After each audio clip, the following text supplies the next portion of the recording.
రాష్ట్ర వైద్య ఆరోగ్య శాఖ ముఖ్య కార్యదర్శి అనిల్ కుమార్ సింఘల్ మీడియాతో మాట్లాడుతున్నారు. లైవ్లో చూద్దాం. ఇంకా ఎక్కువగా 24,544 డోసెస్ ఈ ఒకే రోజులోనే ఈ ప్రైవేట్ హాస్పిటల్స్కి ఇవ్వడం జరిగింది.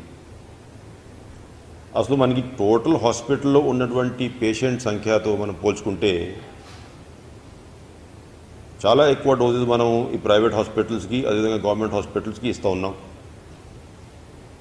దానివల్ల ఈ ప్రైవేట్ హాస్పిటల్స్లో ఏదైతే రెమ్డెసివిర్ కన్జంప్షన్ ఉందో దాన్ని స్ట్రిక్ట్గా మానిటర్ చేసే విధంగా యాక్షన్ తీసుకోవాలని చెప్పేసి అధికారులకి అందరికీ మళ్ళీ ఆదేశాలు జారీ చేశాం. ఇవాళ సాయంత్రం కలెక్టర్స్తో పెట్టబోయేటువంటి వీడియో కాన్ఫరెన్స్లో ఇది ఒక మేజర్ అంశంగా, అంటే ఎంతవరకు ఆడిట్ అయింది, ఈ ఖాళీ వాయల్స్ అకౌంట్ ఫర్ అయినాయా లేదా, ఎంతమంది పేషెంట్స్ ఏ హాస్పిటల్లో ట్రీట్మెంట్లో ఉన్నారు, ఆ హాస్పిటల్కి ఎన్ని రెమ్డెసివిర్ డోసెస్ మనం ఇచ్చాము, ఇవంతా కూడా డీటెయిల్డ్గా సమీక్షించుకోవడం జరుగుతుంది. ఆక్సిజన్ విషయానికి వస్తే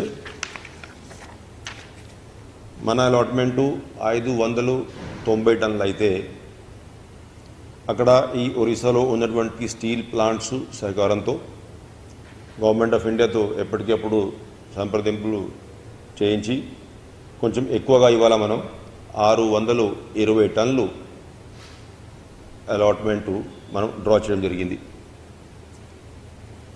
అది కాకుండా మనకి ఏదైతే ఆక్సిజన్ ట్రైన్స్ వస్తూ ఉన్నాయో అది కూడా కొంచెం స్ట్రీమ్లైన్ చేసే విధంగా చర్యలు తీసుకున్నాం.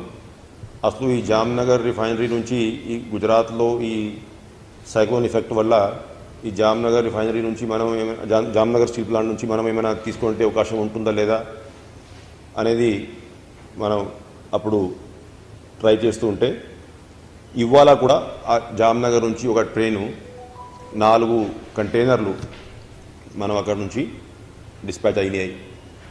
అవి రేపు నైట్ కల్లా 80 మెట్రిక్ టన్నులు ఆక్సిజన్ మనకి వచ్చే ఉంటే అవకాశం ఉంది. అదేవిధంగా రూర్కెలా నుంచి 2 కంటైనర్లు ఇవాళ, 4 కంటైనర్లు రేపు, అంటే 40 టన్నులు ఇవాళ, 80 టన్నులు రేపు వచ్చే ఉంటే అవకాశం ఉంది. సో అట్లా ఆక్సిజన్ అవైలబిలిటీ గత 3-4 రోజులు మనం ఫుల్ కోటా డ్రా చేస్తూ ఉన్నా కూడా ఇవాళ ఇంకా 30-40 టన్స్ ఎక్స్ట్రా, ప్లస్ ఈ ట్రైన్స్ మీద ఏదైతే ఆక్సిజన్ ఎక్స్ప్రెసెస్ ఉన్నాయో దాని మీద ఈ కంటైనర్స్ వస్తే ఇంకా కొంచెం అవైలబిలిటీ సులభంగా ఉండడానికి అవకాశం లభిస్తుంది.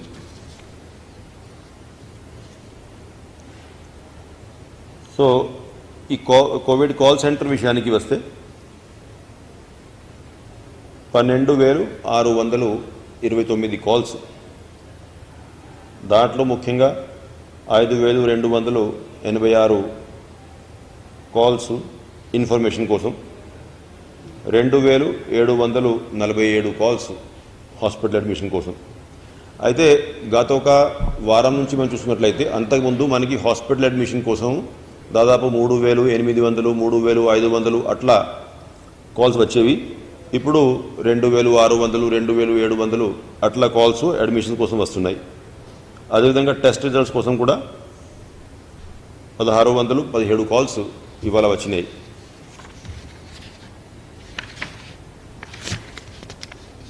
ఇవాళ ఒక రోజులో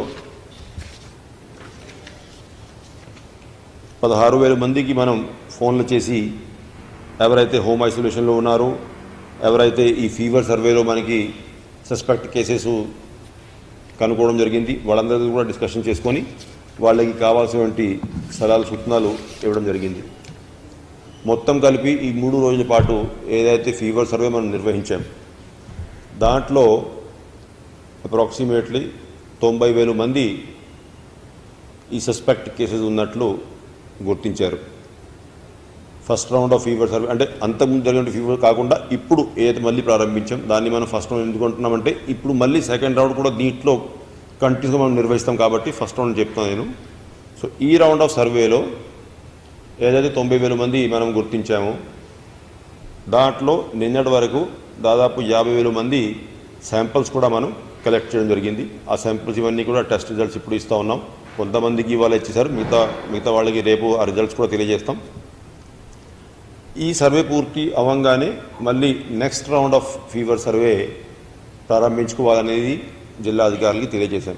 ఎందుకంటే 2-3 సార్లు మనం కంటిన్యూస్గా చేస్తే ఫోకస్ ఎవరికి అయితే అంతకుముందు సిమ్టమ్స్ లేవు వాళ్ళకి కూడా సిమ్టమ్స్ వచ్చి ఉంటే అవకాశం ఉంది. కాబట్టి ఈ కొన్ని రోజులు కంటిన్యూస్గా ఈ యాక్టివిటీ చేయాలనేది జిల్లా అధికారులకి మనం ఆదేశం జారీ చేశాం. సో దాట్ ఒక 1 వీకు లేకపోతే ఆ 2 వీక్స్ ఏ జిల్లాలో అయితే పరిస్థితి సీరియస్గా ఉందో ఆ కంటిన్యూస్గా ఈ యాక్టివిటీ తీసుకొని ఎక్కడ కూడా కేసులు కాంప్లికేట్ అయ్యి హాస్పిటల్కి రాకుండా చూడాలనే ఉద్దేశంతో ఈ నిర్ణయం తీసుకున్నాం.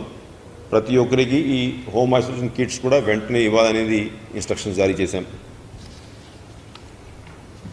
అయితే ఈ మధ్యలో ఈ కొన్ని సోషల్ మీడియా మాధ్యాల్లో ఇప్పుడు మనం చూస్తున్నాం, ఇష్టం వచ్చినట్లు కేసుల గురించి ఫిగర్స్ ఇవ్వడము, డెత్ కేసెస్ ఫిగర్స్ ఇవ్వడము, ఇవన్నీ మామూలు అలవాటులాగా అయిపోయింది. మధ్యాహ్నం ఒకటి సోషల్ మీడియాలో చూశాను, అంటే ఆక్సిజన్ అందక మరణించినటువంటి క్యాండిడేట్స్లో ఆంధ్ర రాష్ట్రానికి భారతదేశంలో 2వ స్థానం అట.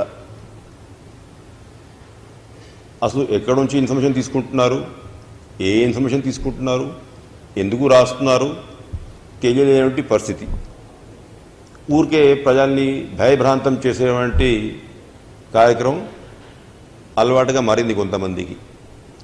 ఎప్పుడు నుంచి మేము అపీల్ చేస్తూ ఉన్నాం, కేసులు పెరిగేటప్పటికి 24,000 అయినా దాచిపెట్టలేదు, 24,000 కేసులు చెప్పాం. డెత్స్ పెరిగి డెత్స్ కూడా ఫిగర్ చెప్పాం. ఆక్సిజన్ సప్లై లేట్ అయింది, ఒకరోజు తిరుపతిలో కొంతమంది చనిపోయారు, అప్పుడు కూడా ఎక్కడ కూడా దాచి ప్రయత్నం చేయలేదు. ఆక్సిజన్ సప్లై లేట్ అయింది, తమిళనాడు నుంచి రావడం కూడా స్పష్టంగా తెలియజేసి ఫిగర్స్ ఇచ్చాం. ఈ లేనిపోని ఫిగర్స్ ఎక్కడి నుంచి వస్తున్నాయో తెలియదు, ఎవరు ఊహిస్తున్నారో తెలియదు. అటువంటివి చేస్తే ప్రజలకి అందరం కూడా నష్టం కల్పించే వాళ్ళం అవుతాం అనేది అందరూ కూడా గుర్తు పెట్టుకోవాల్సిన అవసరం ఉంది. క్లియర్గా ప్రతి ఒక్క కేసు, పర్టికులర్లీ ఇప్పుడైతే మనం ఈ ప్రతి ఒక్క డెత్ కేసుకి కూడా కొంత ఆ ఫ్యామిలీకి ఫైనాన్షియల్ అసిస్టెన్స్ ఆ క్రిమేషన్ కోసం చేయాలనేది కూడా మనం జియో జారీ చేసాం.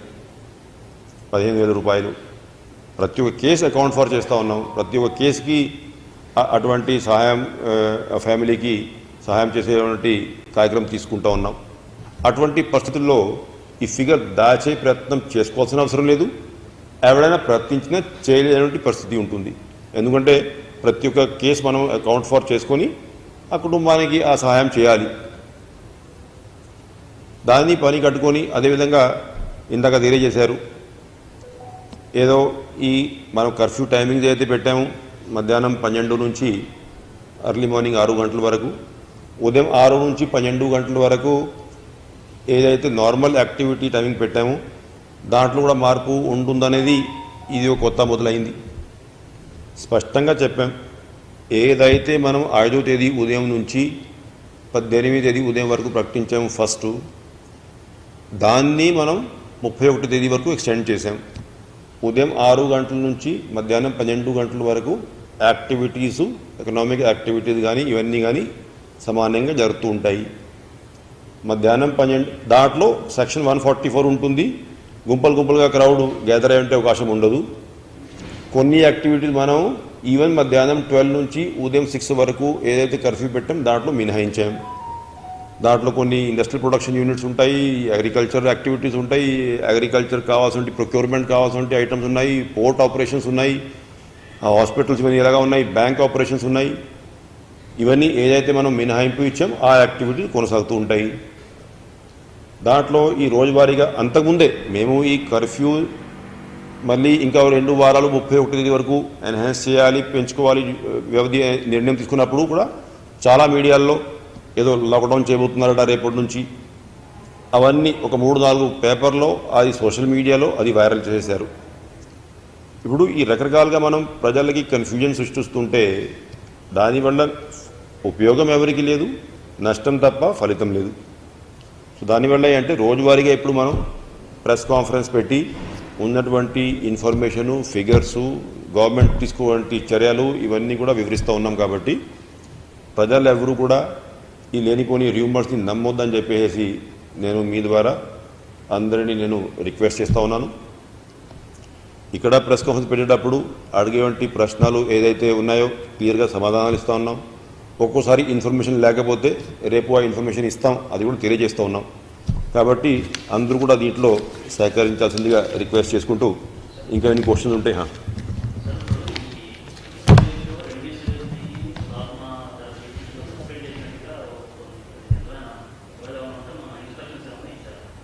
రెమ్డెసివిర్ని ప్లాస్మా థెరపీ మీద మన ఉన్నటువంటి జియో ఇప్పుడు మీరు చూస్తే అంతకుముందు లాస్ట్ ఇయర్ మనం ఫస్ట్ ప్లాస్మా థెరపీ ప్రమోట్ చేసేటప్పుడు మనం 2 రకాల జియో ఇచ్చాం. డెత్ కేసులో 15,000 రూపాయలు ఆ కుటుంబానికి సహాయం ఇస్తూ క్రిమేషన్ కోసము, 5,000 రూపాయలు అప్పుడు ప్లాస్మా డోనర్కి కూడా అదే జియోలో అప్పుడు మనం కమ్యూనికేట్ చేశాం. ఇప్పుడు మీరు మా జియో చూస్తే ఎక్కడైతే మేము మొన్న ఈ డెత్ కోసము 15,000 రూపాయలు శాంక్షన్ ఇచ్చాం, దాంట్లో ప్లాస్మా థెరపీ అనేది లేనే లేదు.